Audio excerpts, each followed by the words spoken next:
mo fẹ́ kẹ́ wo picture tí ẹ̀ ń wò lórí screen yìí dáadáa. Ṣé ti rí lady tẹ́ ń wò pẹ̀lú Olamide Baddo yìí, ìyàwó Olamide Baddo gangan nìyẹn. Ṣé ti rí ìyàwó Olamide Baddo tẹ́ ń wò yìí, ó ti wà pẹ̀lú Olamide Baddo láti day one. Láti ìgbà tí Olamide ò tí ní nǹkan kan, tí kò tí jẹ́ nǹkan kan, ló ti wà pẹ̀lú Olamide Baddo. Ẹ̀yin náà wá wo ilẹ̀ tó mọ́lẹ̀ nìyí. Olamide Baddo is one of the richest musical artists out of Africa. Kí n má sọ pé Nigeria. Olamide is loaded. One of the most accomplished hip-hop artists ní Nigeria wa yìí, òun ni Olamide. Gbogbo wa mọ̀ nǹkan tó Olamide ti ṣe, a mọ̀ nǹkan tó stand fún ní industry wa yìí. Ó ní mo ṣe máa sọ pé Olamide is one of the realest artists tí a ever ní Nigeria, because tí ẹ bá wo gbogbo àwọn A-list wa, olórin wa, Olamide is the only artist tó jẹ́ pé ìyàwó ẹ̀ láti day one ló fẹ́. Bẹ́ẹ̀ ni tẹ́ bá wo story yẹn dáadáa, àwọn tó mọ story yẹn dáadáa ló gbé wa débẹ̀. Òun lèmi náà ṣe ń gbé yín débẹ̀ pé wọ́n ti jọ wà látàyè Kerefini. They have been together for a long time. Now look at both of them today. Olamide ò bójú ẹ̀jẹ̀, and this lady, has remained steadfast in her journey with Olamide Baddo. What a bímọ, very lovely, children. We have seen a lot of our girls on the internet these days. Like 90.9% of our ladies, they will tell you point blank, I can't date a guy that is living on the mainland. I can't date a guy that does not drive a car. I can't even date a guy that is driving Toyota. Some girls will tell you like that. Some girls will say, I can't date a salary earner. He cannot take care of my needs.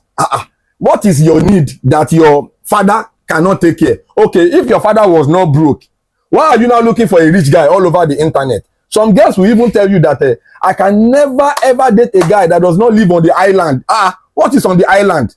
A lot of girls, I don't even know how some of them think. I don't know how they reason. A lot of billionaires are actually living on the mainland.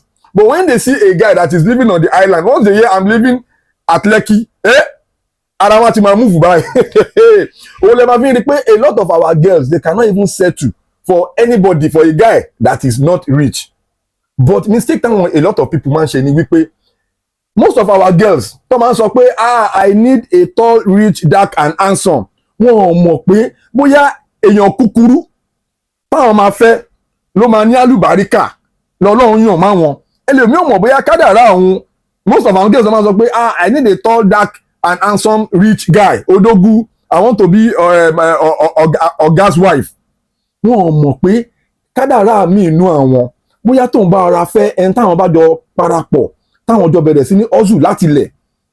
Wọ́n mọ̀ pé yẹn gangan ló máa padà ní àlùbáríkà. A lot of girls are actually wọ́n mọ nǹkan tí wọ́n ń sọ. Wọ́n dẹ̀ máa ń sọ gbogbo ìgbà wípé even tẹ́ bá wo, let us look at Àṣàkẹ́. Ẹni tó kọ́kọ́ bímọ f'Àṣàkẹ́, ṣe pé Àṣàkẹ́ gan ò fẹ́. Bẹ́ẹ̀ ni a lot ló ṣẹlẹ̀ lórí internet nígbà tá a gbọ́ pé bàbá Àṣàkẹ́ jáde. Even wọ́n tún sọ ń gbà yẹn wípé Àṣàkẹ́ gan take care ọmọ tó bí as at that time. Kó tó wá di pé ọ̀rọ̀ yẹn wọ́n yanjú ọ̀rọ̀ yẹn. So kò tí mo try láti sọ ni wípé someone like Olamide should be studied. Yes, someone like Olamide should be studied. Look at Olamide today. Olamide, ẹni tó wọn àti ẹ ti ń fẹ́ra wọn láti day one, òun ló padà marry. Just look at how successful both of them are. Look at, because behind a successful man is definitely a woman, a very strong woman. Ìyàwó Olamide, she's a very, very strong woman. When you talk about an A-list musician in Nigeria that is that rich, do you know how many girls? Do you know how many ladies?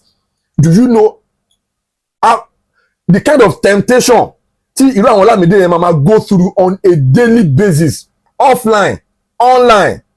A lot of drama sí máa ti ṣẹlẹ̀ tó jẹ́ pé ìyàwó yẹn dúró pa ní pé èmi ò lọ anywhere. Wọ́n lè máa fi rí pé Olamide is about the only artist tí kò ní scandal. Check ẹ dáadáa. There is no controversy surrounding Olamide. Olamide doesn't really have scandals. òun lè máa fi rí pé his life is very modest, he is living a very modest life. Even gbogbo àwọn tí Olamide help, wọn ò lè live the life tí Olamide ń live yẹn. Kò easy. It is not easy when you are that successful, when you are that accomplished, when you are that rich and still living a modest life. Kò easy. Da o ṣe ń gbé pẹ̀lú ìyàwó ẹ̀, pẹ̀lú ọmọ, kò dẹ̀ sí issue. Kò sí issue dragging lẹ́ni side chick lọ́la, baby mama níbí, baby mama ń bẹ̀ yẹn. Look around you. Gbogbo àwọn tó wà lórí level Olamide yẹn, baby mama, girlfriend, ìjà lọ́tún ló sì ní, controversy, scandals all over the place. Olamide is about the only person tó ní ìlú clean slate. Ìyẹn ni gbogbo industry wà ní Nigeria. And let me tell you something. The secret is Olamide yẹn ti kápá ọ̀kánjúwà. King Saheed Òṣùpá ti kọrin yẹn tán pátápátá. Ọ̀kánjúwà mo lè mọ kò mọ̀ pé ó léwu. Ọ̀kánjúwà ó tún wá mo lè mọ òun ló léwu jù. Tí ọkùnrin bá ti kápá okó ẹ̀ tó ti kápá problem tó kó ẹ̀ lè fún, ọkùnrin ẹ̀ ti solve most of his problems, because tó bá ti kápá okó ẹ̀, there won't be controversies, there won't be scandals of baby mama here and there. Nǹkan tó Olamide ṣe gangan nìyẹn. Now look at him today. Now another person tí mo tún máa fẹ́ fi compare Olamide, máa wá padà sórí discussion yìí, will be Snoop Doggy. Ẹ lọ wo ìyàwó Snoop, òun àti Snoop ti wà for like maybe 28 years. Snoop Dogg is one of the most successful rappers in America. Snoop Dogg is one of the most accomplished. Snoop Dogg is one of the most popular rappers in America. Snoop Dogg is recognized all over the world. Snoop Dogg, one of the richest rappers in America. Òun ni Snoop Dogg. Òun àti ìyàwó ẹ̀ wọ́n ti jọ wà for the past 20-something years. Grandpa ni Snoop Dogg, wọ́n ti bímọ, àwọn ọmọ wọn náà tún ti bímọ. Now, nǹkan tí mo wá ń sọ ni wípé for a lot of women, this is actually a very great example to project a modest man, a real, decent man, a considerable man, a reasonable man. Yes. When a woman, as a woman, if you have a man that is reasonable like that, don't lose him. If you lose him, there is no how you can get that kind of man again. Like possible. Because people like that won't work up. People that's got money, people that are popular, people that have all the juice. You understand? All the juice to attract all the women in the world, all the most beautiful women in the world. One then go do that they are sticking with their wife at home. Do you get? Then that does not take anything away from the wife. It does not take anything away from that woman, because that woman must have seen a lot.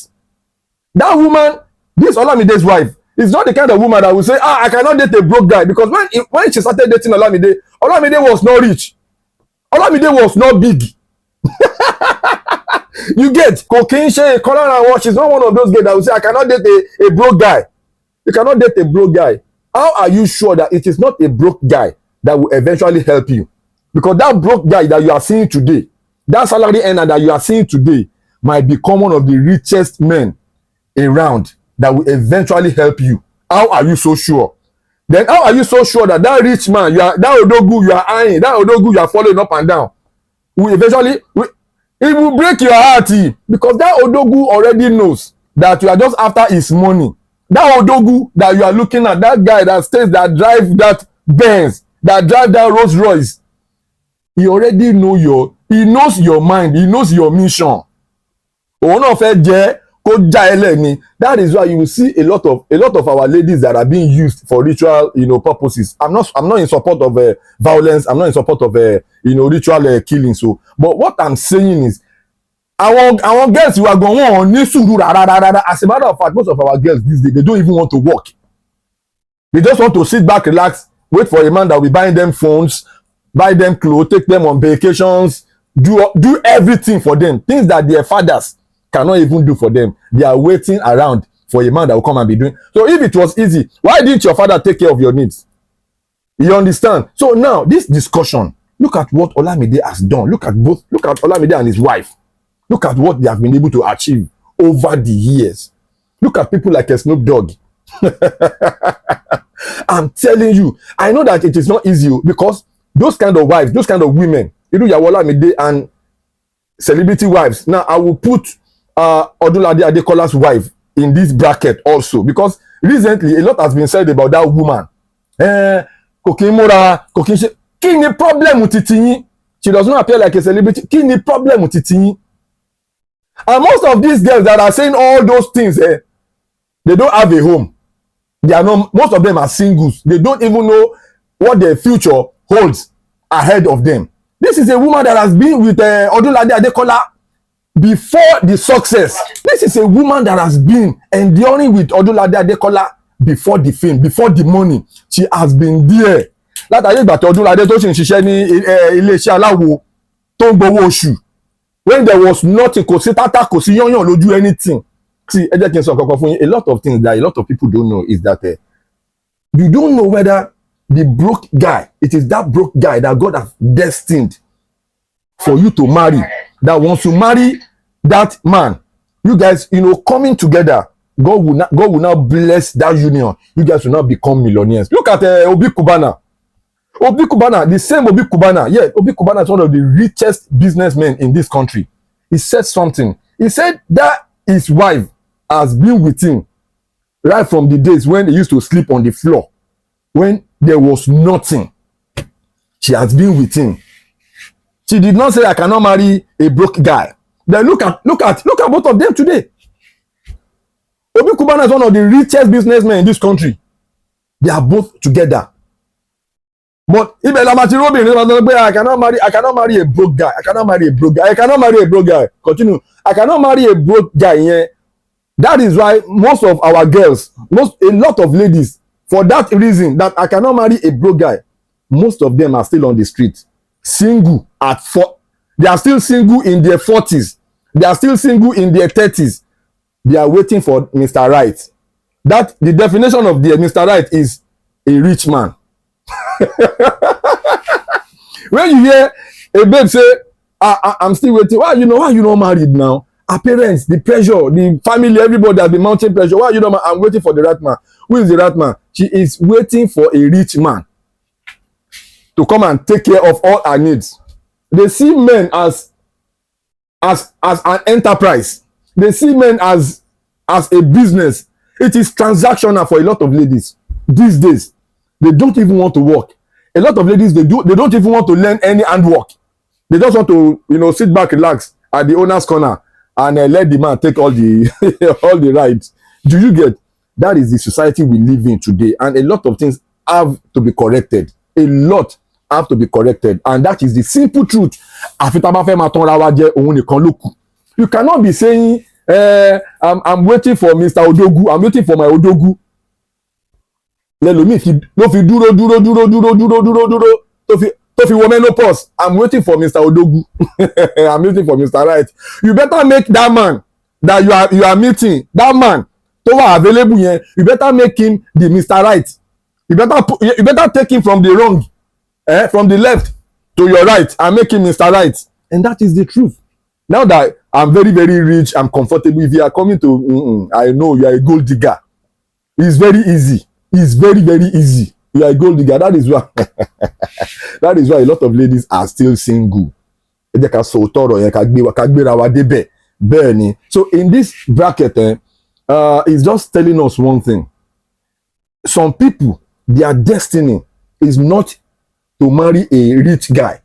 Some people's destiny is actually to marry a guy that is hustling, that is grinding, a guy that has the future. Once you guys come together, magic will happen. God will now bless that union. The fact that you guys have decided to come together, the fact that you have decided to, struggle with that man. Do you know, just being with that man that is broke, you can give him some kind of financial advice that will take him from that point to the next level. Do you know whether just being with him will give him that motivation to do more? And once, he goes ahead to do more, he will become very, very rich. And he will never forget your contribution to his success. People like Olamide will never forget his wife's contribution to his success. ìyàwó yẹn kàn wà lẹ́gbẹ̀ẹ́ ni ó ṣe ń compose orin yẹn kò tí ì rí chorus kan tó fẹ́ fi kí orin yẹn ó mọ̀ bóyá ìyàwó ẹ̀ ló fún ní babe ó ṣe lò báyìí tó bá lò báyìí ó máa jẹ́ o ó yá fún mi ọ̀fun jẹ you go ahead and record. Then when they release the record will now become very successful. Do you think that kind of man will forget that kind of woman? No, now. But you are just waiting around the corner, waiting for that ready-made. Ọbẹ̀ tó ti jiná yẹn mo fẹ́ jẹ mi fẹ́ ìtọ́ ẹ̀ṣẹ̀ lọ ń lọta mi fẹ́.